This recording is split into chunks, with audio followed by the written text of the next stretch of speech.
ఈ అమ్మగారి పేరు మీనాక్షి నటరాజన్. ఈవిడ తెలంగాణ కాంగ్రెస్ పార్టీ వ్యవహారాల ఇన్ఛార్జ్. ఈ మేడం గారు మధ్యప్రదేశ్ నుంచి రాజ్యసభకు నామినేషన్ ఫైల్ చేశారు. బీజేపీ ఆమె మీద తెలంగాణలో క్రిమినల్ కేసు ఉంది అని కంప్లైంట్ ఇచ్చింది. దానితో వారి నామినేషన్ రద్దయిపోయింది. ఈయనెవరు? జయరాజ్ అట. ఈయన ప్రజాకవి అట. ఈయన ఏమంటున్నాడో చూడండి.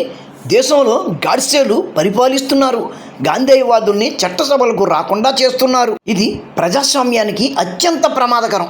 మీనాక్షి నటరాజన్ గారికి మీ మద్దతు తెలపండి అంటున్నాడు. ఇక్కడ జరిగిందేంటి?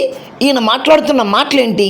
మీనాక్షి నటరాజన్ గారి వ్యవహారానికి గాడ్సేకి సంబంధం ఏంటి? ఒక్క గాంధీ గారిని మాత్రమే చంపిన గాడ్సే ద్రోహి అయితే గనక విభజన సమయంలో 2 కోట్ల మంది హిందువుల మరణాలకు కారణమైన గాంధీ, నెహ్రూలు ఏమవుతారు? ఆ గాడ్సే వ్యవహారం పక్కన పెడితే మీనాక్షి నటరాజన్ గారి నామినేషన్ తిరస్కరణ దగ్గరకు వద్దాం. నామినేషన్ ఎందుకు తిరస్కరించబడింది? తన మీద పెండింగ్లో ఉన్న క్రిమినల్ కేసుల వివరాలు ఆ నామినేషన్ పత్రంలో ఆమె పొందుపరచలేదు కాబట్టి ఆమె నామినేషన్ తిరస్కరించబడింది. అంటే ఆ తిరస్కరణకు కారణం ఎవరు? ఆమె. అయినా కానీ వీడొచ్చి గాడ్సే గారిని, బీజేపీని దూషిస్తున్నాడు. ఇది ఎలా ఉందంటే ఆడి లొంగోటిలో ఎవడో చిచ్చు పోశాడు అని ఏడ్చినట్టుంది.